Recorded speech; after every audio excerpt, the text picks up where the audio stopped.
Joe McIntyre. Everybody knew him as Joey when he was much younger. Now, Joey, which one do you like now? It doesn't matter, man. I made peace with all of them. My mother would call me Joseph. She hated Joey, definitely. Joe, she could stand. Joey couldn't stand it. I guess it was just Joey since, once we, that first time we blew up, back in the day. And I know it's confusing. People look for it. Is it Joe or Joey? It's a quirky thing. I never say, if I shake your hand or I say, hi, how you doing? I never say, hi, I'm Joey. Never say that. But I always say Joe. I introduce myself as Joe. But if I say my last name, I'll say Joey McIntyre. If I'm calling somebody, say, hey, it's Joey McIntyre for John Breakins. You know what I mean? Right. Like, it's just weird. I mean, and I make the joke that, Joe McIntyre sounds like the representative of the 6th district out of, Boston. You know what I mean? But Joey, you put the Y on there and the magic happens. Much like Madonna, you had the same problem. You had to pick a name that was a stage name completely different than your own. So going from Joe to Joey, I mean... Yeah, it's a big difference. It's Clark Kent. It's subtle, but big. Exactly. Very big. So most of our audience is incredibly familiar with your career, especially early on. My first question to you is...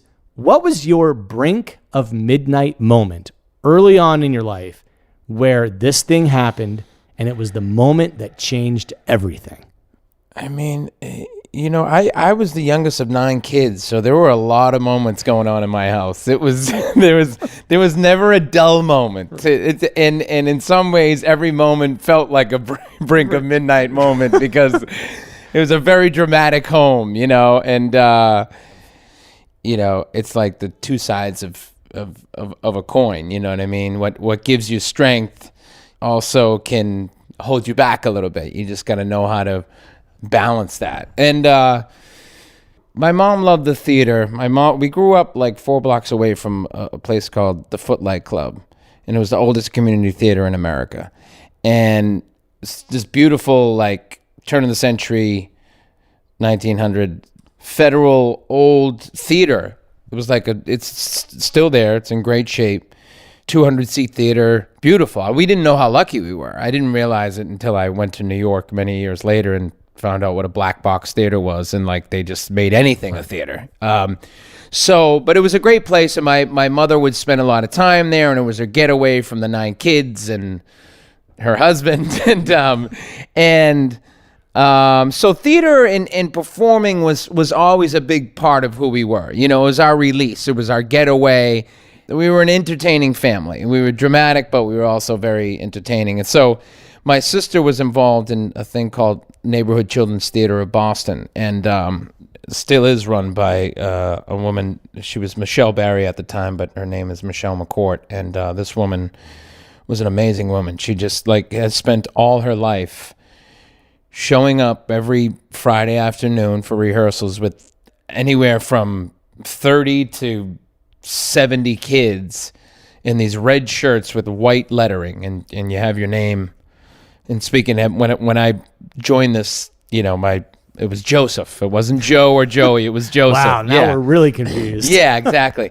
So my sister was into it, and I remember I was 6 years old, and my sister Carol was like, you should come down and sing a song. You should come down, and it wasn't really audition because it was open to anybody. I was like, okay. I didn't go right away. A couple of Fridays passed. Finally, I remember sitting on my porch, my front porch as a kid, and her saying, you should come down. And the next Friday, I walked out. It was in the basement of our church, St. Thomas Church in Jamaica Plain in Boston, town in Boston. And I just walked down there by myself, which is, 6-year-old walking, over a mile is unheard of now. Which different generation. That's my crusade, I think. I think that's my crusade. Is right. Get young kids walking up the corner store or getting a bus. You know what I mean? I have to. I mean, it's my understanding that I'm off on a rant here, that no Kids aren't being abducted more. It's just that we hear about it. You know what I mean? 30 years ago, if something bad happened in Nebraska, you didn't hear about it unless you were in Nebraska and you read it in the local paper. Now we hear all the bad stuff all the time, and it just, creates fear and yada, yada. Anyways, I got to walk to church and went down in the basement, and I remember it very clearly. It's so funny, I guess, because it was a new experience for me, which I guess builds confidence. That's the idea, is like letting a kid do their thing and go for it. You know what I mean? And I walked across the basement floor, and the piano was at the back, and I pulled up a chair. And I sat on the back of the chair. I don't know why I did, but I sat on the back. I sat up and sat on the back of the chair, like I had chutzpah. You know what I mean? Like, I was like, my sister was there. She was 10 years older than me to the day. Actually, we have the same birthday, December 31st. And then I sang a song from Oliver. Me and my sister did a duet. I'd do anything for you, dear, anything. And it was very simple, and it was easy and very low stakes. And that was the beginning of my, community theater career. And we would do shows at Faneuil Hall downtown, and we'd pass the hat, we'd go on trips every year, to Orlando or Washington, D.C. or New York. We'd raise money, and we'd go down and sing wherever. Just the two of you? No, this was 60, 70 kids. Got it. Yeah, You're part of the group. Yeah, part of the group. And so that was, that was... yes, a huge moment. That was, especially in this context. I was, I didn't take it for granted, but it just came naturally, and I loved doing it. And again, the stakes weren't very high. You know what I mean? I think nowadays, like with the kids, it's like the stakes are so high. You know what I mean? Like the sports and the theater and whatever your kid does. Even if you're laid back, it's like, how's this going to work out? And especially, you talk about underprivileged kids, you know what I mean? The stakes are even higher, because this is their ticket out, Right. But, we've all seen it with how youth sports, how it is now. It's like this kid, they're just out there to have fun. They're just out there to have fun. But I appreciated the fact that we were just there to have fun, and we had a good time, and I did that for, about 6 years before, New Kids was ever even a thought. So becoming part of New Kids really started when you were 6, when you sat in the basement with your sister at a piano and just started singing a song, and not only were you good at it, but you loved it and had a ton of fun. Yeah. Yeah. So that having fun at the age of 6, fast forward 6 years later, tell me the story of how New Kids became New Kids. By the time I came along when I was 12 and a half, half years were big back then. Well, 12 and a half. I wasn't 12. I was 12 and a half. No, 12 and a half. I was doing my thing, and, I just did theater projects and different, just trying to do well at school. Nothing, my life was, again, we would go home from school, you take the bus, you walk home, you hang out, you ride your bike, you come home for dinner, you do a little homework, and that was life, you know, and you had maybe one activity a week. It wasn't, that was my experience, very different from my kids' experiences right now. It's like, it's a catch-22 because you want your kids to be very busy, you know what I mean? Because when they're not, they're bouncing off the walls, you know what I mean? So anyway, so I'm 12 and a half. Maybe a couple times a week I would go to this public school called the Agassiz Public School, which is literally like 100 yards from St. Thomas Church. And after school, played basketball, just messed around for like an hour or so while my mom was still at work. And someone was calling around the public schools to see if there were any little white kids who sing and dance.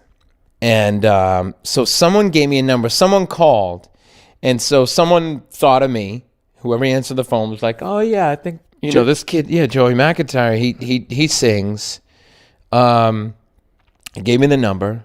Again, clearly remember that. Like that, the moment where they gave me the number and I looked at the number, wasn't excited about it. Now, didn't really hear what the connection was, you know. Again, 12 and a half. I mean, I keep going back to my kids. Like, my kids are so aware. Kids are so on it. I mean, they're so interactive. They're so articulate. They're so present.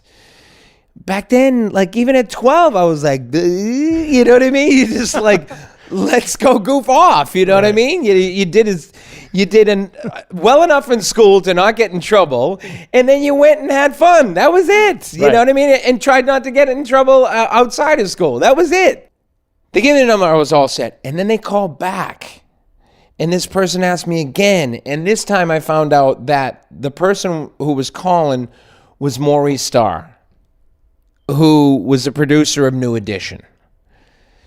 Now, New Edition at the time they were heroes in Boston. I mean, they had awesome songs. You know what I mean? They were, you know, they had Candy Girl and Cool It Now. By now, they had a couple of albums, and they were stars, and they were from Boston. They were amazing, and I had their albums, and it was awesome. So that brought me in, right? That was like, oh, okay, this is kind of cool now. You know what I mean? Like, my fear subsided a little bit because the idea was, you know, pretty cool. So this woman, Mary Alfred, who was working with Maurice Starr, kind of helping put the group together, she comes by St. Thomas, and we sit on the steps, and my buddy John Shine, who's a great performer, he doesn't perform anymore, but he was, growing up, he was a natural. He was an absolute natural. One of those guys just on stage that was just good, like just good. Right.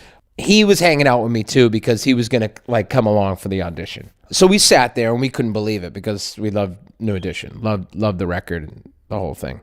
She says, come on down, meet Maurice, you know what I mean? You know, maybe sing a song for him and we'll see what happens. But we got this group and, you know, there's one kid that was dropped out or about to drop out, and they were looking for a younger kid. Now, these guys were still 15, 16. They were super young, but they wanted a tiny little Michael Jackson, Donny Osmond type. Right. Next Sunday or a couple of weeks later, it was Father's Day, 1985. I remember playing basketball in my backyard, and my dad came out on the back porch, and I said, I'm going to audition for this group. He said, oh, good. You know, I was like, happy Father's Day, the whole thing. And Mary picked me up and my buddy John, and we went over to Roxbury, where is another town in Boston, just a couple miles away, where my parents are from. They're from that town. And went up this 3-story dilapidated brick building. It looked like a crack house. I mean, it was in the ghetto. You know what I mean? It was what we used to call ghettos. You know what I mean? And we went all the way up. He lived up in the attic, and the first couple of floors were just kind of like dilapidated. He was trying to make a couple of studios in there, but you go all the way up. Big orange shag rug, just a couple of rooms, kitchen, a room, and it was like his little lair, you know. And he comes out, and we all kind of have similar stories of how he comes out, and he's just this big bear of a man, like the big black dude, about 6'3", kind of a funky little fro, super gentle guy, like a gentleman, you know. And I was like, hey, and he's like, hey, and he's like, sing me a song. And I sang a Nat King Cole song called Love. L is for the way you look at me. O is for the only one I see. And because that's the music I grew up with. My dad, I'm the youngest of 9, so we skipped a generation. Like, he didn't grow up in the 60s. He grew up in the 40s and 50s. So it was Frank Sinatra and Nat King Cole and Bing Crosby and all that. So when we drove around in his car, we listened to those tapes. And I liked it. I enjoyed it and loved that music. So I was very comfortable. So I sang that song, and he was like, okay. And my buddy John was there, and he did a couple of things. But it was kind of obvious that they were, you know, zeroed in on me. And it was very unceremonious. It was like, okay, cool. A couple weeks later, I was in the studio with the New Kids recording a record. And so that's how New Kids started. That's not when New Kids started. I mean, New Kids started when Donnie Wahlberg, he was dating a girl who lived next to Mary Alfred. And Mary Alfred was looking, and this girl was like, "Oh, you should meet Donnie Wahlberg because he was a real big personality. Didn't sing much, but he would rap and entertain. He was just a very entertaining, gregarious, person." And so his journey was that he met Maurice. They were going to put a group together. Mark Wahlberg was in it for like literally 2 months, and he was like, "I'm done." So it was Donnie. Just hanging out at Maurice's, like on a drum machine, like messing around with a drum machine, and just like he loved that music. He was into it. He was into Maurice's music. He found out like what he did, and then eventually Donnie's like, "I got to put a group together." Or this is because Maurice was very lackadaisical. He could be lazy at times. You know what I mean? So Donnie, sought out kids that he grew up with. That he was like, "Well, Jordan and John were in the choir, great," and Danny was breakdancing with him, and he was his buddy, and they would go to parties and kind of entertain like that. And so those were the 4 other guys that were already in the group. Donnie Wahlberg at age what says we need to put a group together? I don't think 14, but 15. That's a pretty amazing it is thing for a 15-year-old to do. Oh yeah. Donnie's got quite a combination of like hard work. Coming from that, lower middle class. I mean, those guys were on food stamps at one point. You know what I mean? They were hustling. They had big family, and his dad was a truck driver, and he was lower middle class, working class mentality, chip on your shoulder, older brothers so tough, probably enough insecurity to have that chip on your shoulder drive you a little bit, but very charming.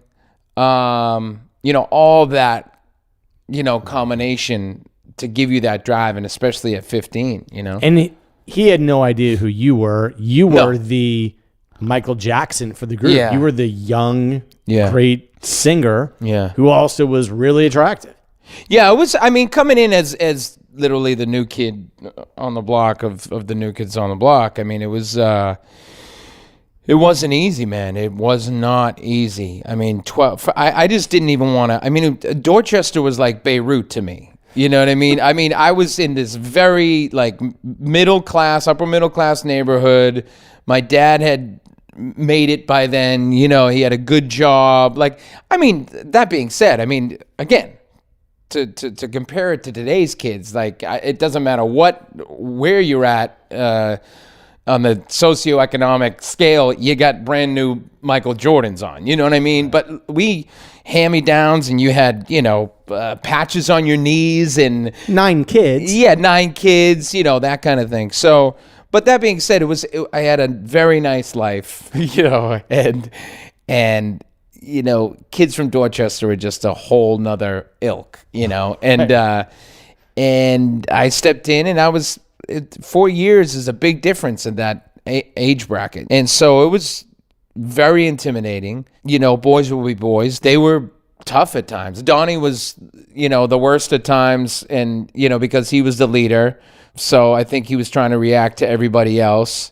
It was a spectrum of like mean to cold. Right. You know what I mean? Right. Like being cold was like nice. You know what I mean? So it was tough, and early on, I went home crying a lot, man. The story isn't that I developed a thick skin and it made me tough, not really. But I do think about it when my kids are going through tough times. It's like that happens, your kids go through tough times, you know, and that's just a part of growing up. So your first Brink of Midnight moment certainly is when you're 6 and you're singing that song with your sister. Yeah. Certainly a Brink of Midnight moment is just being part of New Kids, just becoming a part of New Kids. Yeah. Now, talk to me about the rise of New Kids. It was a phenomenon unlike anything the world really had ever seen out of what we now refer to as a boy band. You guys went from literally just some guys from Boston to the biggest entertainment act for a long time. Yeah. Talk to me about that meteoric rise. A few years, we were just hustling, you know what I mean? In 3 years when you're that age is a long time, In retrospect, as an adult and, building projects now, I realize that like, oh yeah, it takes a couple of years at least to get a project from, idea on the screen, on the stage, whatever it is. I mean, 2 years would be decent. Oh, wow, great. Right. All right. So, but back then, we were doing talent shows, we were doing club shows, we were open up for people, which we loved. It was all about the next show. It was all about, ooh, we got another gig. How are we going to turn it out? How are we going to rock the house? How are we going to kill them? And that was, done on no budget. Donnie worked at a sneaker store, so he would get deals for like new sneakers or new jackets or outfits or, one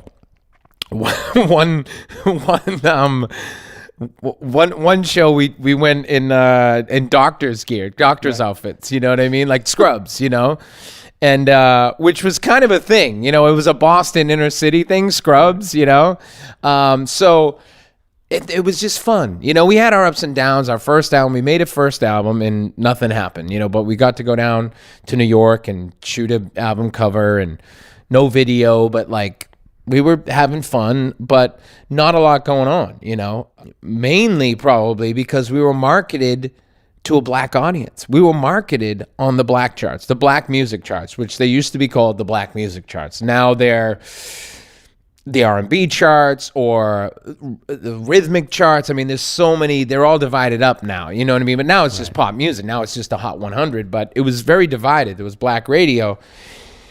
And, the black division of CBS Records thought, we'll just market it that way. And, it's probably a big reason why it didn't really happen. They didn't, know how to put us out there. So the first album flops.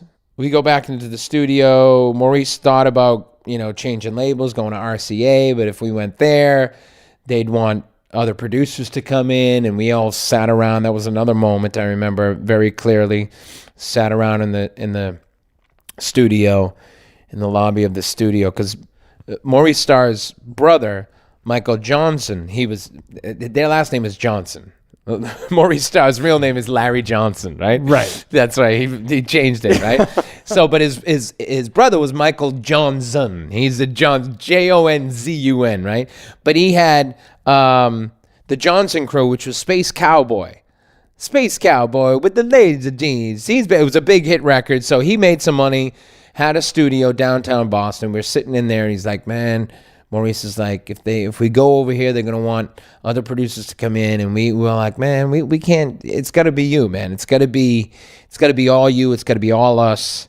We're gonna make another record, And so we stayed with Columbia on CBS, and that album was Hangin' Tough. And so Hangin' Tough was, Hangin' Tough, The Right Stuff, Please Don't Go Girl, I'll Be Loving You Forever, Cover Girl. All these, hits. And that was the big album. And again, that was in 1988. I was 15. The guys were like 17, 18 at the time. They still wanted to market us on the black music charts. So we made a video at the time for $9,000, which was nothing back then. Right. Now, every video is made for $9,000. Right. It's gone back down. Right. Which is crazy and hilarious and a whole nother podcast, and you know better than anybody. But $9,000, it was a joke. We were like, we did this for $9,000 in 1988, right? And what was the first video? Please Don't Go Girl was the first single. Yep. And we did it in Boston, and it was so cold that day that when you were singing the track, you were lip syncing, but you kind of sing along. It was so cold that our mouths couldn't close when the note ended on the word. It was that cold. And it was about this girl who was leaving town, and and we were at a train station, and we were like literally our faces were like frozen. We were about to fall off. So that was the video. It got played on BET. We were on Soul Train. Oh my God. Yeah. With Don Cornelius, like we were marketed as on the R&B black music charts. And it went to 55 on the black music charts, Please Don't Go Girl, and then it stalled. Right. And that was it. And we were done. A station down in Tampa, Florida, this pop station, just started spinning the record, gave it a shot randomly, and just started spinning it. And the calls were off. It was the most requested. The calls came in, and the girls started calling, and it just blew up. Records, used to be broken with one station. You know what I mean? It was like, wow, and it just catch on. Another thing that doesn't really happen anymore. And that was it. And then suddenly CBS, Columbia Records realized that like, oh, this is a pop group. This is like, we should market this, to everybody. Right. Mainly, the 80% white people, and you know what I mean, that might take to it a little bit more. It just exploded from there. And the thing is about the black music and the R&B, we did come from the inner cities. I mean, we were an urban group. That's the thing, is like we got our inspiration and our our swagger and our everything. We were attracted to that music. That was our music. And it's just, soul, you can't manufacture soul. You know what I mean? We had soul, but like we were around a lot of soul. And all those shows we did in Boston the 3 years earlier were in front of all black audiences. Right. All black audiences. Right. And it was never my experience that they were tougher. I mean, I guess if you didn't have it, they'd boo you. You know what I mean? It's sort of like at the Apollo. Right, of course. The Apollo is like that quintessential. That's the Right. That's the ultimate, and they're famous for doing that. But that, as we were marketed as the R&B group, we had done a couple of things. We got a little steam going, and just in time, that radio station in Florida picked that up, and then it caught fire. So we were doing some groundwork as it was going up the black chart. So it wasn't all for naught. And then we got, just at that time, we got to play the Apollo as a special guest. And you didn't get the hook. No, we didn't get the hook. I mean, you talk about a brink of midnight moment. I mean, it was the Apollo Theater. There's just one Apollo Theater, and we auditioned to go to the Apollo Theater. We went down like one day in New York, all of us. We'd always drive. There was 5 of us, and we did plus Mary Alford in one car, just jammed in, like 2 or 3, in the front seat, and like 3 or 4 in the back, like a mess. You know what I mean? Like, because even though Please Don't Go Girl had just started to break, you guys didn't have any money. There's no money. No. Right. You'd still have to get it from the record company, So we'd rent a car. We went down there, and we sang for our supper, man. We got in front of these desks. We went around to 3 or 4 offices of like record companies, agents, and one of them was the booker for the Apollo, right in his office, just lined up, press the boom box, and sing. And he was like, "Great. Next Wednesday," and we went to the Apollo, and we were so amped up. The other guys were a little bit more aware of the thing. I was still like, this is fun, but like the theater was my shit. You know what I'm saying? Right. Like I grew up in the theater, you know what I mean? So that was my thing. Like I got it, and they got it too in their own way, but it was, I think they embraced the history a little bit more, you know. I just think they were overcome by it more because we went out there and nailed it and killed it. And I remember, that first, I sang that first line, and they just went nuts, you know what I mean? And then we did little things. Donnie did this one move. If you do the hottest dance move at the time, right, and this white boy is doing the hottest dance move, like they go crazy, you know what I mean? And so we turned it out. Standing ovation. It was amazing. Everybody was crying in the dressing room, you know what I mean? I wasn't crying because it was like, that was awesome. When's the next show, But I understand it from now, having a little bit more perspective. That was just special. I mean, it sort of validated us, you know what I mean?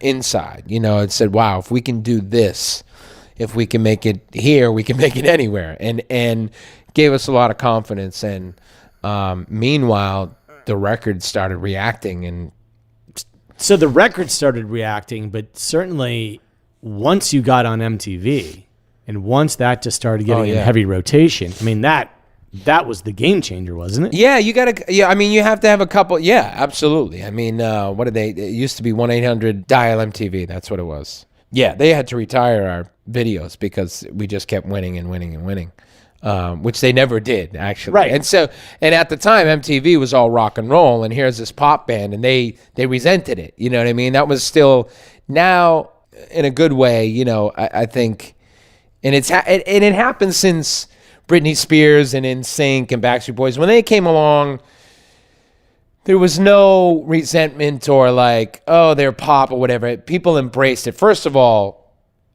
they saw the business, right? It was the bottom line. And it started becoming more and more corporate. So it was like, hey, if you're selling out stadiums, you're cool with me. You know what I mean? But when we came up, it was still about rock and roll. It was still about integrity. You know what I mean? So they used to give us a hard time because, like, who's this pop band? It's, not writing most of their music. And, what do they do? So they didn't like it. But that's a whole nother story, a whole nother genre. But it was the videos. We got on tour with Tiffany. That's another dressing room we went into and performed in front of her. And, she said, okay, I like you guys. The managers signed off on it, and we opened for her that night. And it was just bedlam, man. Wow. That was the first night we got to perform for white girls, 3,000 white girls in Long Island. And it was like they didn't know what to do with themselves. They did not know what to do with themselves. So that's the first white audience that you played in front of any substantial side was opening for Tiffany. Yeah. She gave us a big break. Yeah.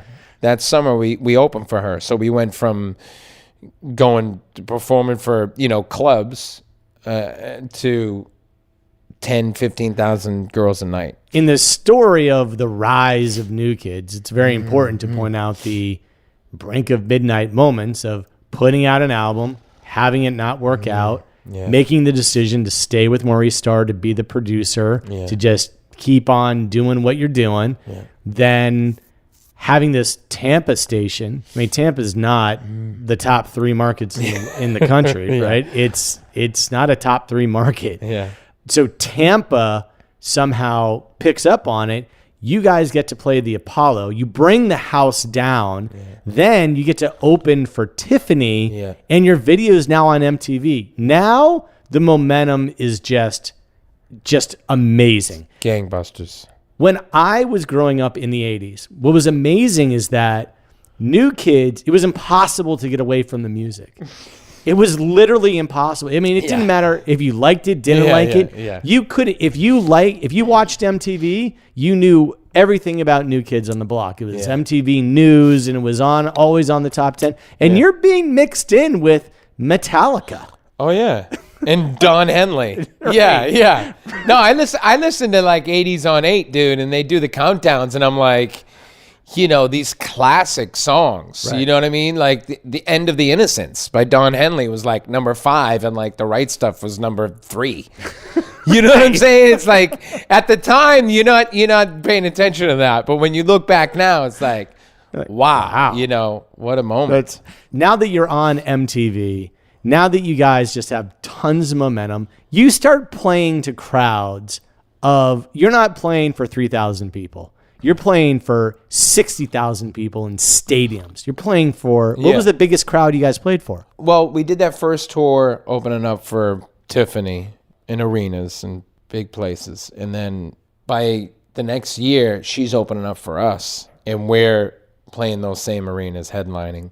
So 88, we're opening for her. 89, she's opening for us. We're headlining our own tour. By 90, we're playing stadiums. Yeah. Football stadiums, yeah. So I was working at a radio station in Washington, D.C. called WAVA Radio, and it was the #1 top 40 station, and I was working for sort of their promotional group. You guys were playing RFK Stadium multiple nights, 65,000 seats, sold out every night. Yeah. It was just insane. And in that moment in time, what I really want to get your perspective on is how are you staying so grounded? I mean, you're so young. Oh, man.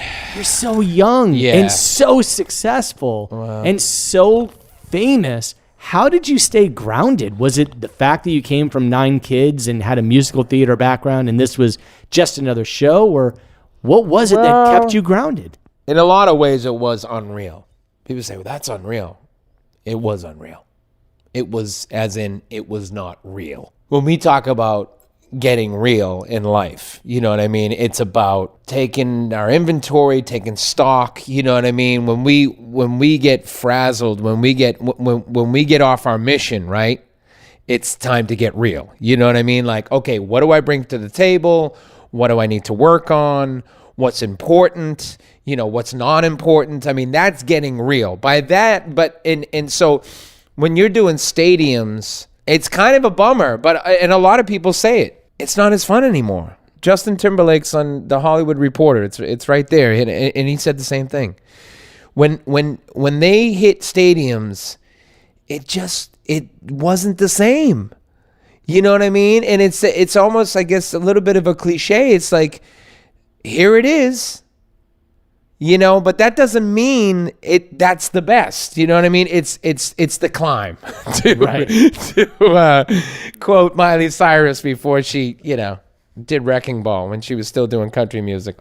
But how did we not flip out? I mean, how did we not completely lose ourselves? I mean, I think it was growing up in Boston, working class mentality, having 5 other kids. There was 5 of us. We were in it together. So we sort of kept an eye on each other in the sense that, like, we did want each other's approval. You know what I mean? So if someone messed up or someone did something stupid, they were always kind of looking behind their back like, oh, I hope they don't get on me. You know what I mean? So there was sort of a collective conscience to the group.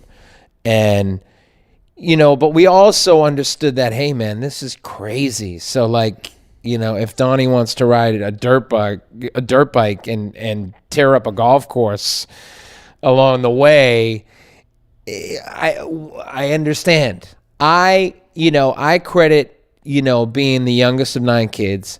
My mom was no joke. I mean, my mom, old school Catholic, was still, running with, you don't go to school, you don't go to church on Sundays, it's a mortal sin. You know what I mean? That's the big, you don't go to church, mortal sin, you're going to hell. You kill somebody, you're going to hell. You know what I mean? It's not the same thing. I think we're kind of loosening that up a little bit.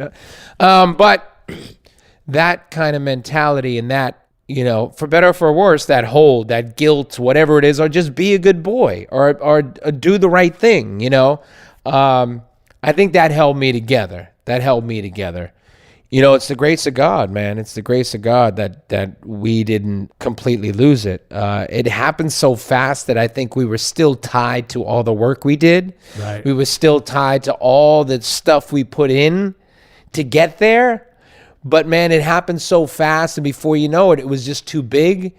And we kept going, and we kept rolling, and we kept touring for a couple more years. But eventually we were burnt out, man. We were just burnt out, and we were ready to do something different. You know what I mean? We were in a box for a while. And, of course, that box that you were in, you guys were the biggest entertainment act for 3 or 4 years. Yeah. I mean, that's almost unheard of. Yeah. Especially in that era, just being the perennial number one. Yeah. I mean, we made the top of the Forbes list a couple of times, and that was like big news. People couldn't believe it. You know what I mean? And of course, everyone's like, you guys, it's like, we'd say, well, let's take half off for taxes, divide that by 5, producers, record companies, touring companies, like, relax, everybody. You know what I mean? It's like, the payoff was that we kept getting opportunities to perform and to touch people and to be touched by people. Right.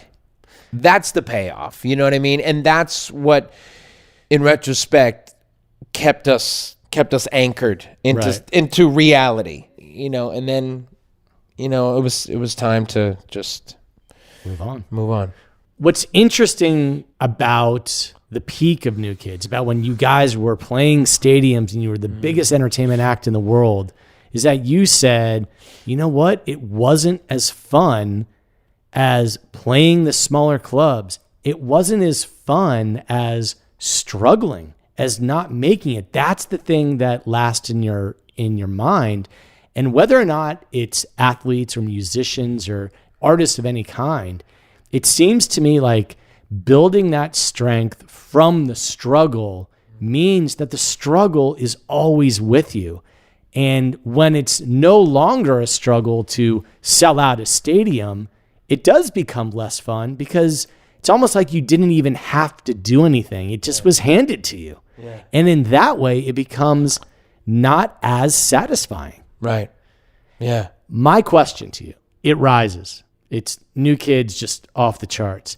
And it declines along with... Just as fast. Right. It declines along with that whole genre of music. Mm-hmm. You know, Guns N' Roses came along and was kind of Let me give you the soundtrack to it. It's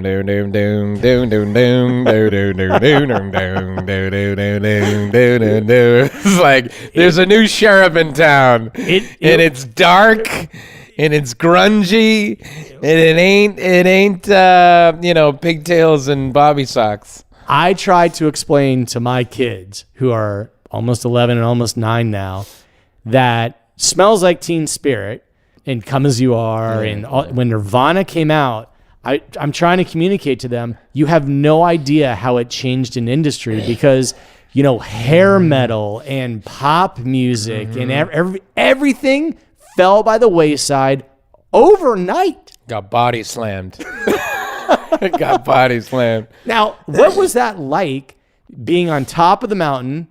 You know, Guns N' Roses to me was a bridge to Nirvana, and Nirvana happens, and now everything, the whole landscape changes. What was it like watching that landscape change so fast? And now New Kids is no longer on top, and you guys you're really not that interested in continuing to pursue it. Yeah. Well, we were changing too. You know what I mean? Just because, you know, like we were rebelling against our stuff too, right? And our image. And we were, you know, it happened so fast. And unfortunately, we couldn't keep an eye on it. And believe me, behind the scenes, we were furious that there were like slippers with our faces on it. I mean, we were not happy about it. That's not urban Boston. No. And it was unfortunate because those first few videos and the first thing really had a genuine look. It just was like, it was beautiful. It was wonderful. It was organic.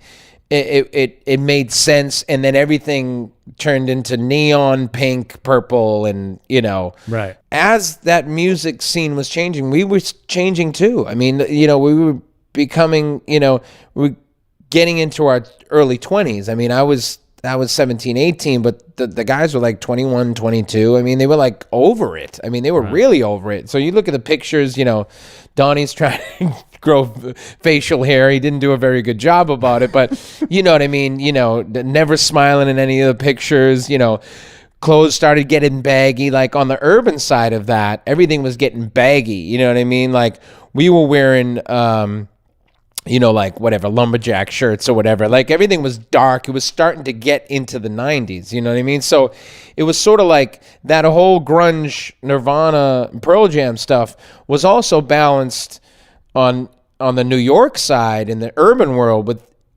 darkness and grungy and like Wu-Tang Clan and all that stuff was like, everybody was like, you know, it was just like, for whatever reason, people were tired of being happy-go-lucky, you know what I mean? And it made a lot of sense, you know? I mean, you look back at the 80s, you know, where like, oh man, there was never a care in the world. Everything was okay. Well, we sort of had our head in the sand, you know what I mean? Right. We didn't have the awareness that like what was going on in the world or what was going on in our cities or the inequalities and all that stuff, you know what I mean? So it just started to bubble up, and that was a big change, and we'll never experience anything like that again. No. Because it's a completely different world.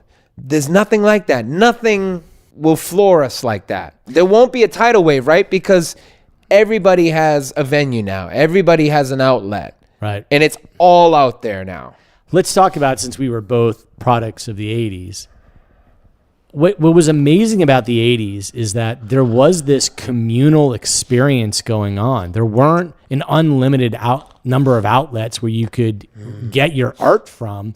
Everyone was kind of getting it from the same place. And MTV was sort of this great one filter where they were a curator of, they had Yo MTV Raps, and you were getting your urban music there. And they had the countdown every day, and it was mixed with all kinds of genres of music. They were the great curator of music in the 80s. And that communal experience is what we're really missing now, because everything is so fractured. There's no one artist, one thing that people are like, oh my God, you have to listen to this, see this, go to this, because you can get it anytime you want. Anywhere. Anytime, anywhere. There's no urgency. It's sort of like by yourself. Yeah, you're not like, you don't have to tune into the radio because they're going to play, your favorite band or the hardest thing anymore. Right. And that's the only way to get it. And that's, obviously, it's like Ed Sullivan in the 60s, you know what I mean? Like, so 80s, in 80s, it was still the same thing. There was only 3 or 4 stations, you know what I mean? And but the other thing was like, it was almost, it wasn't necessarily a free market, right? It wasn't really like, it wasn't a capitalist, certainly. I mean, it's almost like you get what you get. You know what I mean? You don't get upset. It was more socialist or communist even. You only got what you got. And the funnel was small, you know what I mean? And which was great if you made it, but if you didn't make it, you know what I mean? But then you don't see bands the way you do anymore. People aren't, in my experience, bands aren't out there trying to make it anymore. They don't go out and play in the club. They make a video and they put their music out. That's a huge reason why the New Kids on the Block are still playing arenas. So let's talk about that, though. You guys go from the top of the mountain. You then decide to change direction, and you essentially go on hiatus. And it's a rather extended hiatus. Well, we didn't think we were ever going to get back together. Right. So, I mean, we were done. That was great. Hey, man, we're always family, but see you later. So in terms of then getting back together, it's you and Donnie working together to figure out how and when and what will it look like. Yeah. I mean, you could, one story is like, I mean, Donnie's a born leader. I mean, he started the group, he's going to do things a certain way. He puts a lot of faith in himself. He has a lot of confidence, you know what I mean? Right. And which I admire, like, he pauses. He says, wait a minute. No, not yet. We would talk about it, but it's a piece of the puzzle, you know what I mean? You got to have everything come together to kind of launch it. And I had recently become friends with Jared Paul, who's our manager now. But the story goes is that I was looking for a new manager. And random. Nothing's random, right? If I ever have a podcast, it's going to be called Nothing's Random, right? Because people will be like, it's so random. It's like, no, it's not random. Anyways, so I cold called Irving Azoff's office. I called him because my wife Barrett's friend, Bettina, some story that Bettina and Barrett were at the gym and this guy comes up who they sort of know and was like, oh my God, Irving loves Joey. Joey's great or whatever. I don't know. I was out here doing a TV show or something and, I was kind of doing my thing, but like, I was like, what? That got back to me somehow. I'm like, Irving Azoff thinks me? I don't understand it. Like it was, whether it was a lie or where it was coming from, I don't know. But Irving Azoff, he's got a long list of A-listers. Sure. So the thought of like him, like me coming up on his radar, I was like, but anyways, I was like, really? So I talked to Barrett, and I was like, yeah, I need a new manager. I'm trying to, figure out what I want to do next. And so I called Irving's office. He gave the call to Jared, who was a new manager, young kid coming up. Jared used to run the arena back in D.C., in Washington, D.C. And so he was in the business, and he came out here, and he was like a young protege for for Irving. He was just starting out. So Jared calls me. We have lunch. And we just kind of click. And I mentioned at the time, I'm struggling. I just came out. I just done Broadway, which is like a life that was amazing and wicked and just an amazing experience. And having my Broadway debut with Idina Menzel, who had just won the Tony, and Wicked was just starting. I was the second guy in on the role, so it was still really fresh. It was very cool, and I had it in my mind that I was I'm gonna do this, and then I'm gonna go back to LA, and I'm gonna book a pilot, and everything's gonna be. And I wanted the cash and prizes. I wasn't zeroed in. I wasn't clear about what I really wanted. You know what I mean? My ego wanted a pilot. It doesn't make any sense. I want a pilot. Like, what do you mean? What do you want a pilot? What pilot? You know what I mean? Like, what? Right. You know what I mean? It's like pilot season can be tough no matter how clear you are about stuff. I mean, everybody goes through it. It's just the way it is. Actors come out. You go for stuff, you want stuff, you get rejected. That's out of all the stuff that comes up, a small number get a pilot. Kind of in a down state, I'm like, oh man, I'm just bumming. And this call comes to my lawyer about the show called Dancing with the Stars. And I'm like, can we swear on this podcast? I know it's the perfect time for an F-bomb, but I'm like, oh man, right? Because I knew right away. I'm like, oh, shit. I know I'd be good at it, but I don't want to do it. I want to be an actor. I want to be a performer. I don't want to be on a reality show. Well, it's really big in the UK, and they're gonna bring it over, and yada yada. It was 6 weeks. No result nights. 6 weeks. And I'm like, no. And I'm like, yes. And they just want to meet you. And they take me out. And these British guys with accents are whining and dining me. It's going to be great. You're going to win. Don't worry. And da-da-da-da. I'm like, I said yes. I said no. I said yes. I said no. I woke up in the middle of the night. And I was like, I can't do this. I called my lawyer back. And I'm like, I'm so sorry. I can't do it. Tell them no.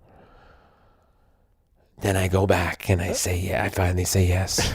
Because they sweet talk me again or whatever. Just they're not like right. It's not like they said, okay, we'll give you twice as much money. No, it wasn't that. They just like. But and you end up. I end up going on the show. Yeah. And there's 6 of us, and I'm like, again, I wake up, I'm like, I'm in a dance contest with Evander Holyfield. Like, what the hell am I doing? What the hell am I doing? I kick ass, but I'm just a pawn in their game. It's a production. Right. It's being produced. The judging and the numbers are all over the place. There's no integrity whatsoever, and that's fine. Everybody tuning in could give a shit whether it's fair or unfair. Right. They're producing a TV show. You know what I mean? But at the time, behind the scenes, I'm like, what the hell's going on over here? I'm gone by... I come in third, but it's only 6 weeks. You know what I mean? Right. So like, and did Evander beat you? Evander didn't beat me. No, no. And that's the saving grace from the whole yeah, thing. exactly. Yeah. At least you beat Evander Holyfield. Yeah, I did great, but it was like you can't have the best guy win. It's not a storyline. So like I was kicking ass, and they were like, Joey, my dear boy. 6, or something like that. And I'd just be like, I'd try to keep a smile on my face or whatever. It was a tough moment. Right. It wasn't the brink of midnight. It was midnight. Yeah. It was just plain old dark ass midnight. Dark. Yeah. It was dark. Oh man. But I told Jared that, and Jared, before I even was going to do the show, and he knew because he just gets it and where the business was going. He was like, oh, that's great. You know what I mean? It's a profile, and you're doing your thing, and that could lead to other things. And I brought him to the show. He was sitting at one of those tables. He started meeting the people around there and ended up producing the first Dancing with the Stars tour. So he says, listen, come out. You can sing a couple of songs. I was doing a standards album at the time. Right. Come out, do a couple of songs, be a part of it. And I thought, oh, finally, I get something good out of this tour, out of this whole thing, you know. Right. And I did. It was a great tour. So I'm on this road and we're in the arenas, and it wasn't like all sellouts, but it was good crowds when you're in these big arenas. And I was thinking, I was thinking New Kids, and I was like, we could do this. I mean, we could do this. You know what I mean? And Donnie and I would chat, from time to time, every few months, every 6 months, and something would come up because all these places, all MTV or VH1 or all these award shows were like, come on back together. Like, yeah, we're gonna put all our chips in for your 5 minutes on your award show so you can plaster it all over the place, and that's it. And that's the stuff we said no to because we had a little bit more faith in like what we had back in the day. But I had this relationship with Jared, and I talked to Donnie. I said, I think this might be the guy. He might be a good guy to like facilitate this on the manager side. I said, just let's meet him. So we went and we played golf. We hung out. And they hit it off, they hit it off, and Donnie liked where he was coming from and the music direction and what we could do and the whole thing. And in pure Donnie fashion, radio silence for 6 months. Done. Nothing. Like we touched base, but by then I'm not going to the well, But Jared was like, I keep calling the guy, and finally he's like, he gets the point. But Donnie was like, probably had a project, he had a movie, he was, some personal stuff going on, and he just knew it wasn't time yet. But about 6 months later, we said, all right, let's figure this out. We put together a little teaser reel. Very simple, about 45 seconds. We went into the studio and recorded a couple of songs. No strings attached. Just let's see what's up. We found a couple of songs. Donnie found a song from our lawyer who's been with us for a long time, who represented a writer. This song, Click, Click, Click. And Donnie just felt like it was the right vibe, So we recorded it, and then like a month or two later, we put out this teaser with a video. Really, a real tease, but with this new music and behind it, you know what I mean? Right. And it just, people started, there was a buzz. There was a serious, genuine buzz. Like, I would walk down the street and be like, is it true? You know what I mean? Like, it was that. Like, it was time. Like, everybody knows, like, you could have it all, but timing is everything. Right. Or at least if you don't have the timing, it ain't happening. You got to have all the other stuff, but the most important thing is the right time. Right. And it was time. Our fans were in their 30s. They had kids, they had families, they had jobs. They wanted to get away from all that and celebrate a past that they could now embrace. Our fans, when we first came along, was crazy, and then 2 years later, when you're a teenager or you're becoming a teenager, you like laugh at what you used to like. You know what I mean? Right. It's human nature. You know what I mean? And now we were all at a place where we embraced it. You know what I mean? And we longed for it. And it meant something. And we look back with it with such love, and it fed us in a way that we hadn't been fed in a long time. So when we said we were coming back together, it was just, the reaction was unbelievable. And, we made a record that people really embraced. And now, so it's, you can't call it a comeback tour anymore because you guys have been touring for so long. Oh no, I know. We've been together now this time longer than the first time. And how long is it now? We're going on from tour wise, we're going on 9 years, but we started, right. It was 2007 when we started like behind the scenes getting together. So it's been 10 years. Yeah. All right. So this great second act that New Kids has, you guys are every summer that you go out, you're one of the highest grossing acts in the business, just going out. I mean, for per show. I mean, we only do about 50 dates, but it's 50 dates in arenas and, Cruise ships. Yeah, the cruise ships are, our cruises are so big that people think we like live on the cruise. I tell people, no, it's just 4 days. It's 5 days and 4 nights, but right. it's a phenomenal experience. We have a blast. So this great second act, when you and I were talking a while back, I said to you, what's it like being on stage in front of these people again?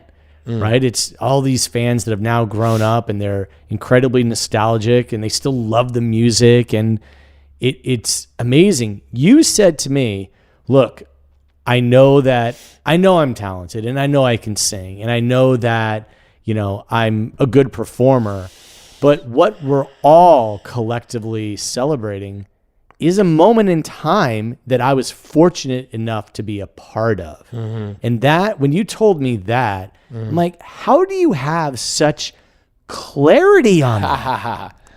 Well, we've had a lot of experience.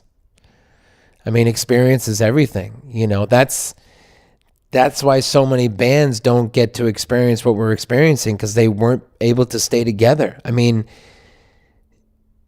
it's really hard to stay together, but if you do, you get more experience and you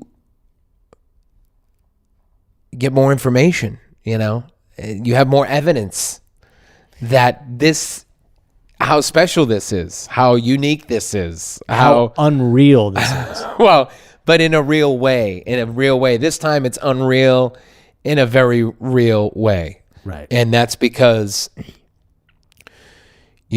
we keep everything in front of us, and we know how to pause, and we know how to say yes to things and no to things. Right. And we do it, we do it our way, but our way is listening to people and getting help from people. So let's now put on our sort of philosopher's cap. Mm-hmm. Let's philosophize for a moment. Yes. These brink of midnight moments, these moments when everything changes. You said nothing's random. And you and I are cut from a very same cloth, because it's impossible for us to explain how the universe works. All that I know, though, is the things that are good and that are bad and that are in between. It just seems to me like there's some sort of divine order that lines things up for you. And it's regardless of one's religious belief. It just seems like the universe is conspiring for us to succeed, and it's our job to recognize it.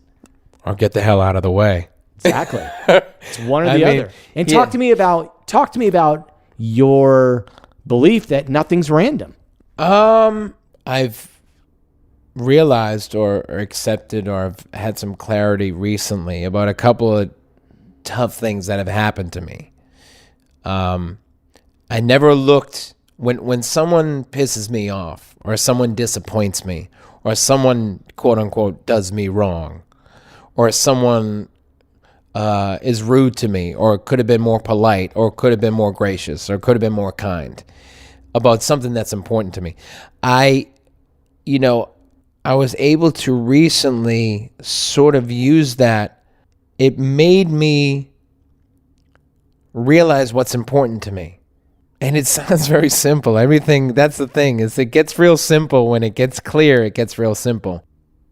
If I know something doesn't work for me, I have a choice to make a change, to stand up for myself, to make a boundary, to say, this isn't going to work for me. And that takes courage. That takes courage to say, this isn't going to work for me. This is what I'm going to do. I'm going to go down this road, and it might be tougher, it might be harder, and I might lose some things along the way, but this is what's right for me. This is going to make me happier. nothing's random. You know what I mean? Well, this guy was a jerk. You know what I mean? That has meaning. You know what I mean? It doesn't mean it doesn't have to feel good, to change your life. You know what I mean? Like, miracles happen every day. Nowhere does it say miracles feel good. You know what I mean? Nowhere does it say that, it's not messy. And, that's where I'm discovering, and still it's a daily practice. You know what I mean? It's practice, just the way athletes have to hit the gym every day. It's practice like anything else. And I think if I learn to practice positive thinking, I gotta exercise my brain the same way I exercise my body, and it's simple stuff, but it's really true. Nothing, you are what you practice. If you keep practicing a certain way, you're going to be that person. You're going to be that thing, so you got to make a change. If something's not working, you got to make a change. So I'm going to have you dig deep on this one. Okay. And this is going to be really hard because you've done a gazillion interviews over your life. I want you to tell me something you've never said publicly. I was driving the other day to pick up my son. He does dance at Debbie Allen Dance Academy. And you talk about one of the just upstanding, great people in the arts is Debbie Allen is, and what she does with her academy with kids, and it's just a wonderful experience, and I love that he gets to be there. But anyways, I'm driving there, and I thought of, we were lucky to not be drug addicts or not be strung out or not lose all our money or make some mistakes or not be dead. You know what I mean? I mean, life is a fragile thing. So the fact that the new kids could go through what they did. But I thought of, I've always had, since about 12, I've had this nervous tick with my head. I think we've talked about this before. Yeah. We've definitely talked about this, especially we're ticksters. We're ticksters. Yeah. I have a tick. Yeah. Now you have a tick. Yours is cooler. You know what I mean? Yours is more of a John Wayne type, but I have a tick, and yes, I still have it. I think it's a lot less. I do it a lot less just because I feel like I'm taking care of myself, and it is stress related. But for the first time, I thought, if I didn't have that tick, or you could say if God didn't give me that tick, I might have been doing something else. I might have been doing drugs. I might have been letting that stress out in a different way. I might have been doing a lot of other things to release whatever I needed to release when I did that head tick. Right. Like, it could have been a lot worse. And if all I had from that experience and my home, I grew up in a loving home, but a very stressful home. They did the best they could. We were affected by a lot of stuff, and I came out of that. If all I had was that tick, then I came out all right. Yeah, came out all right. Let's talk about that tick, because you and I both have a tick. Like, I have this shoulder tick. I have this shoulder tick, and it's a twitch, and it's just inexplicable to me. Like, why do I have this, and why does this occur? But both you and I, if I'm on television or doing an interview or whatever, it goes away. Yeah, you would think that would be the most stressful time, but that's the time where I'm most at ease, and it doesn't happen. Why do you think that is for the two of us? Well, I think we're lucky enough to be able to do what we love and have opportunities to do what we really love and to be super happy and super engaged. So maybe if we're not engaged in that way, we need to release it in a different way, I think, for me, I think it's really just a practice of like breathing, of being in the moment, of listening. My brain goes somewhere else, and I'm not present. If I'm really present, I'm not going to be doing the head tick. Right. My head tick is just it's really just saying, Yeah. Oh, yeah. I think so too. I think the same thing. But no, I don't really think it really. That's what it's saying. That's like all that shit is like in my head tick. Right. And but it also has to do like if I'm tired, it gets worse. If I'm not taking care of myself, it's worse. It's a tell. It's a tell. Sometimes it's just I'm hyped up or whatever. But I used to do it a lot. And it strikes me, man, because no one ever made fun of me. No one. It's really a testament to kindness. Right. Now they might have, behind my back and he does that thing, or if maybe they might have, but they never. In all my years, no one's ever made fun of me, which is not even your family. Really kind of sweet. No, I mean that my dad would want me to stop. You know what I mean? Do something else. Like with he'd say, "Do this with your fingers. Rub your fingers together."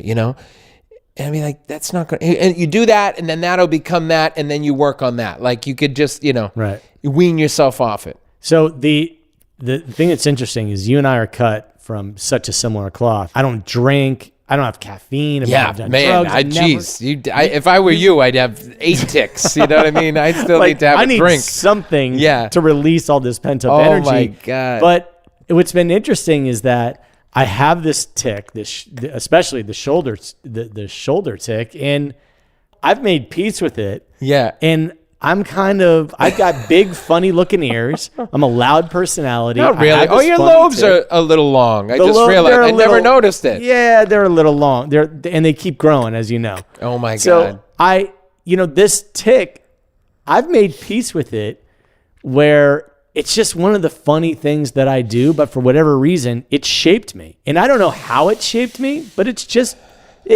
me. Yeah. Here's what I want you to help our audience with. These brink of midnight moments, how can we help the audience be aware that they're happening? Well, I just feel like I'm getting in a groove myself, you know what I mean? And yeah, I think it is getting out of your own way. It's being open to the possibilities. I think as people, we sometimes think there's just one option. There's our way and that's it. You know what I mean? Or there's door number 1, 2, or 3 and that's it. And as we know, on this magical journey that is called life in this universe or whatever this is we're on, and again, like you say, no matter what your religion or belief or whatever, this whole thing is a miracle, and there's a billion things going on. So opening myself up to the possibilities that, man, this could work a completely different way, Right. Even our eyes, think of our eyes, even if we had 180 degrees, like our eyes cover 180 degrees, there's a whole 180 degrees behind us that's happening. There's a whole world behind us that's happening. You know what I'm saying? So it's like, there's so many possibilities. I think acceptance is a huge thing. You know what I mean? When we accept where we are, we can pause and we can take a clear, honest look at where we are. And when we do that, I think we can better see what we need and ask for help. It's as simple as that. You got an idea, you got a thing, ask for help. That's how it works. Who knew? It took me like 30 something years to figure out, just ask. And maybe you the first 5 people will say, no, I'm all set. But like, it's my experience that like, if I ask for help, people are into it. If I got a decent idea, it's like, yeah, I like it. Let's see. And just go from there.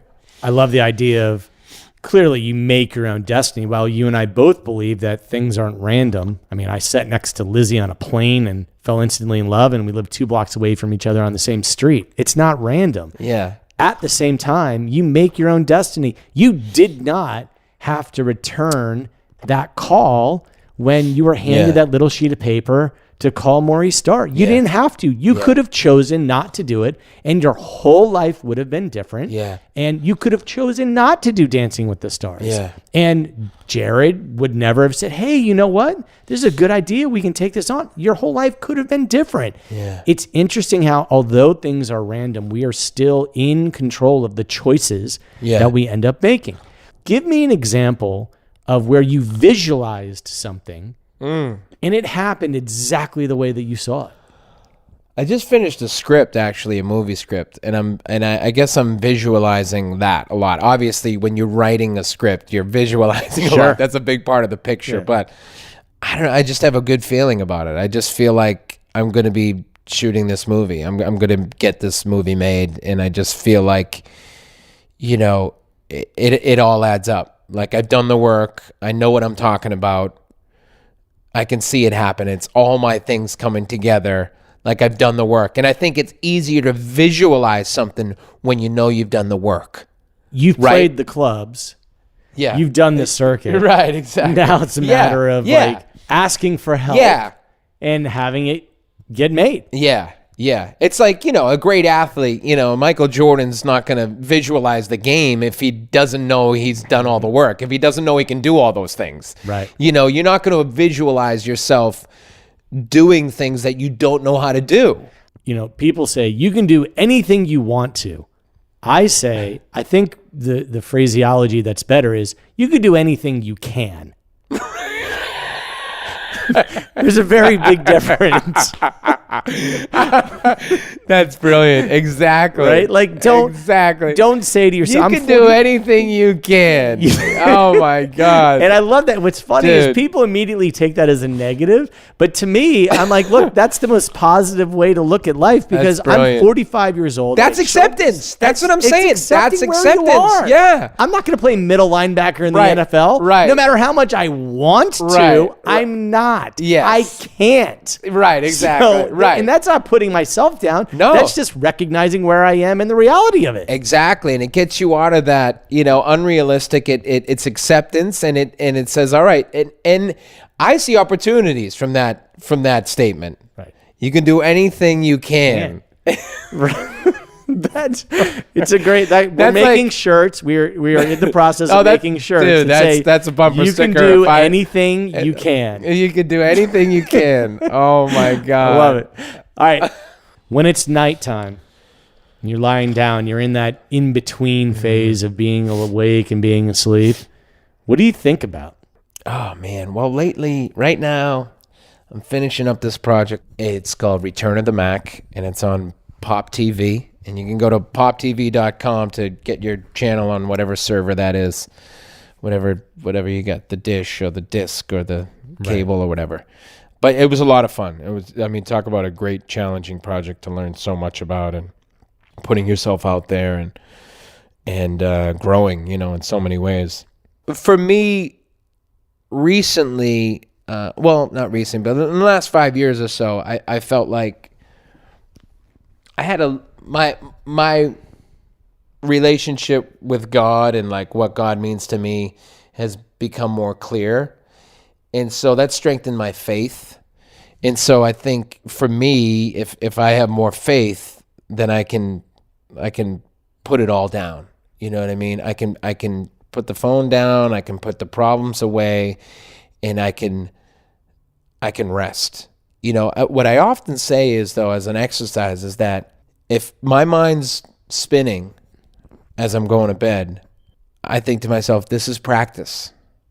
Let me practice having that stuff go on in my mind and still going to bed. Because right now, I don't have anything in the morning. I don't have a project in the morning. I don't have a big thing in the morning. Let me practice now going to bed, letting it go, letting it be there, so that when I have to be up at 5:30 to be on the Today Show, that night, I've already had that muscle to put it away. You know what I mean? It's an exercise. It's a practice. Wow. It's a great answer. So now's the time that I ask everyone. Part of our job as a human being is to give back. Are there any charities that you like to support that you think our audience can help contribute to? Well, my mom passed about 2.5 years ago now from Alzheimer's, and I've been involved with them. Was lucky enough to be in a position where we raised, a bunch of money. I ran 2 marathons.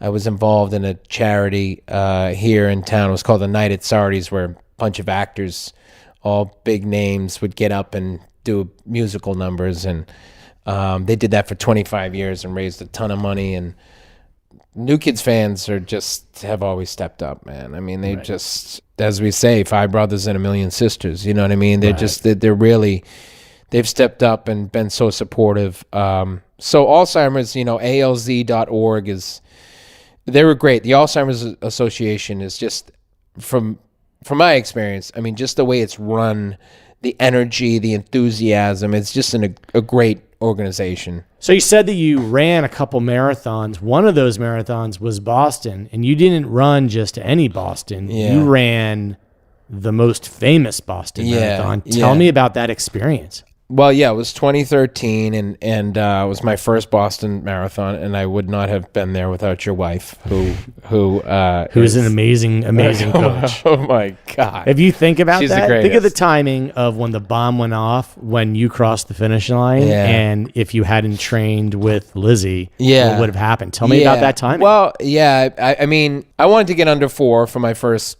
marathon, and so Lizzie, set out a chart for, I guess we started in February, March, April. It's the middle of April is Boston. And she just charted a course for me. I could check in at any time. You build up, in miles every week, and then, you taper down. But there's lots of stuff in between that you don't want to do, like, hills and intervals and all that strength building stuff, but it was such a gift to run a marathon. I mean, it takes a village. It takes my wife letting me go on 3-hour runs, you know what I mean, and taking care of the kids, and so I enjoyed it. I loved the training, and I got to train in California. So I don't know how people train in Boston with a job. I mean, I don't know where the heck they train. Like, what do you got? So it was like vacation to me. You know what I mean? But it was, of course, it's a struggle. It's a journey. And so I wanted to get under 4, and we kind of built that out, and what my times would have to be, and it's just an exciting experience, man. I mean, it's I guess that's that one of those quintessential bucket list things, but in my hometown, and so I was ready. Actually, the night before, the New Kids were doing press up in Montreal, and I was like, oh man, I didn't want to say no to the group, and I'm like, I just wanted to rest and be in time, but I was like, oh man, so we flew in that night. The night before, and I was kind of paranoid about my rest, and I wanted to get the right amount of rest and that whole thing. But by then you just amped up, and you get there, and it was a beautiful day, man. I mean, and it was, my mom was still alive. I was running for Alzheimer's. I think we raised, I don't know, like $60,000 or something like that, just on my account. And I saw my mom there like 2 miles before at Coolidge Corner, where she had her first job when she was 16, and there she is, like, and she recognized me. You know what I mean? She's at that point, you knew when she recognized you. Her eyes lit up. You know what I mean? And that was just, it couldn't get any better. And so I finished in under, it was 3:57:06, I think. And so I got under 4, and across the finish line. And I was complaining because they didn't have chocolate milk. And Lizzie, the best thing that Lizzie told me was like, that's a great recovery, is like chocolate milk. So I remember at training, I was like, oh, what's better than that? You have a train, and then like you come back and you have a big 20-ounce chocolate milk. I mean, what's better than that, right? And so I got to the finish line, and I had done a lot of 2 or 3 half marathons, and they have the chocolate milk, and everybody knew. Boston Marathon, I'm like, where's the chocolate milk? You know what I mean? Like I'm busting, people's chops, and I probably had a little bit of a VIP pass or whatever. So they were like, so this guy runs. He goes, I'll get you chocolate milk. I'm like, no, I'm kidding. No, I'll get you. So he runs across the street to get the chocolate milk. You can't. The one thing people say, what's the worst part about running a marathon? It's stopping. Right. It's stopping. That's the worst part. It's like, oh my God, you've been going for 4. You're like, so I can't sit down, because you can't sit down. So finally, after about 10 minutes, I finally sit down. I sit down on a bench in Copley Square, which is like 100 yards from the finish line, in front of the Hancock building, where my mom got her first job when she was, so Coolidge Corner was her first job. Hancock Tower was like her last job, and it was a big deal for her. She had 9 kids, and it was this big liberating moment that she was going to work part-time at the Hancock Tower, the big glass tower. And so it was a ton of meaning, you know what I mean? I don't care. So it was just like meanings of everywhere, you know what I mean? Importance. And so I finally sit down in the bench, and I'm talking to these 2 guys. I'm like, oh man, that was like amazing. They were just stretching a couple other runners, and like, are you going to do it again? Like, what are you talking about? Doing it again? I was like, I don't know, man. It's like, I'm just sitting down. And then all of a sudden, just like, boom. And it sounded like a colonial cannon. That's what the sound was. And you're like, and just this big cloud of smoke. I'm like, what the? And we looked, and then in about, I think it was 10 seconds later or something like that. It was fast. Just another boom. And another big cloud of smoke. And the guy came back with the chocolate milk. And he's saying,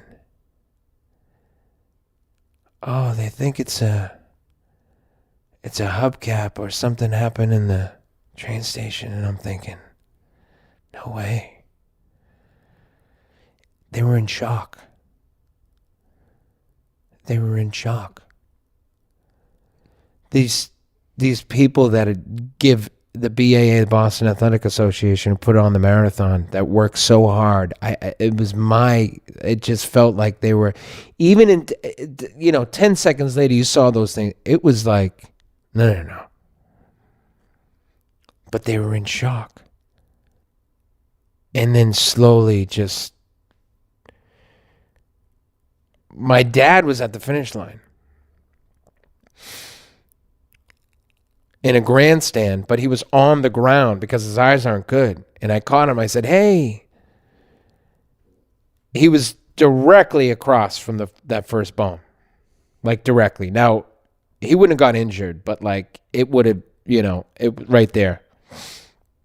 So now I just got to find him. And so I got there before the triage opened up, I left the square and I called my dad and I said, we'll go to the Westin Hotel, which is like right there. But I got out of the square of like the barricades, and people were saying, go here, go there. It was, and I called my dad, so we met there, and then I went over, I grabbed my bag, and I called Barrett. I called my wife. And this is 10 minutes after I finished. And she picked up and she said, oh, congratulations. Oh my God. How was it? Congratulations. And I couldn't get the words out. I said, no, honey, no. The bombs went off. The bombs. And she was like, oh my God. And I walked from there back down like the side streets, along the route basically, but like a couple blocks over. And I walked back to Mission Hill, which was Roxbury, where my parents are from and where my sister was living at the time. And as I walked against the grain, everybody was trying to get to the finish line. I remember going against the grain of all these people that, from blocks away, from a mile away, were going to the finish line because we didn't know where the bomb was. We didn't know if it was in the crowd or on the street. Were runners injured, the whole thing, and just a flood of worry. I was like swimming upstream in this flood of worry, just the faces. And this kid, I always remember this 8-year-old kid. He looked about 8 years old. And he's saying, "Where's Daddy? Is Daddy going to be okay? Is Daddy going to be okay?" And he was with regret. "Yeah, come on. Like everybody was trying to get there because they didn't know where the bombs were. And they were all going for runners. And no runners got hurt. But in that moment, nobody knew what the hell was going on. The rest is history, man." Certainly an event that has changed your outlook for certain, right? Yeah.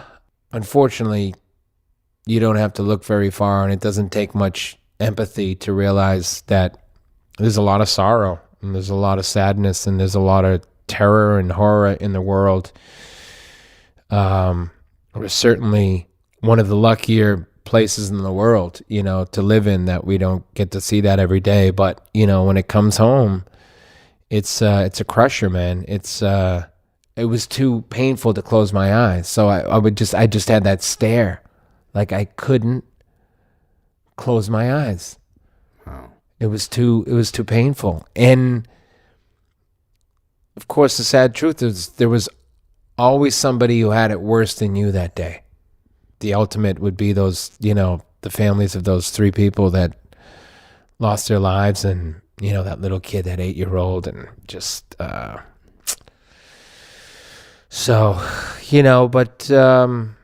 we kept going, and I ran the next year. Of course, I had to run the next year for a lot of reasons, and beat my time by almost 10 minutes. So that was cool, 3:48. Beat Danny Wood by about 50 seconds. Yes, you did. By about 3 minutes or something like that. I think it was like 3:51 or something like that.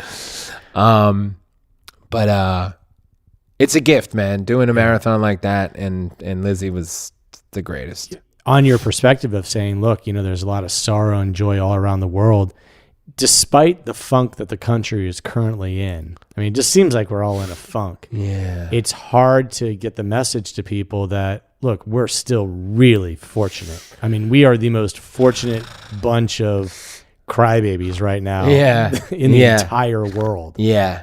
There are people out there that can fight the fight, but be positive at the same time. Right. There are people who do it. We know who they are.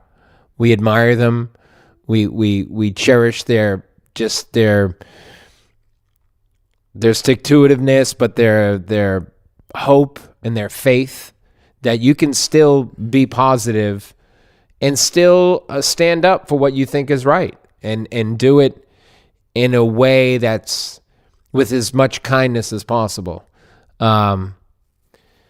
It's not easy, man. It's not easy. I mean, here we are. We got all that's really left to me is to create. That's all we got. That's it.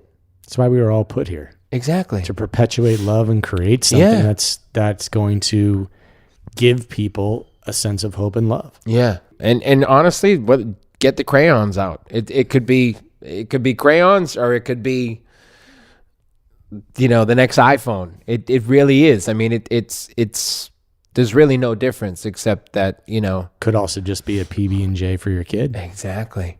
Just make something. Yeah. Love it. All right, so tell me something that you want to plug. Make sure everybody knows about your show and all the things that are coming up. Well, we're on New Kids are on tour from May, June, and July. We're on tour with so you can go to nkotb.com for tickets there. We're on tour with Boyz II Men and Paul Abdul, which is awesome. And then my show is Return of the Mac on Pop TV. And yeah, man. You're amazing. I cannot thank you enough for being such a good friend over the years and for sharing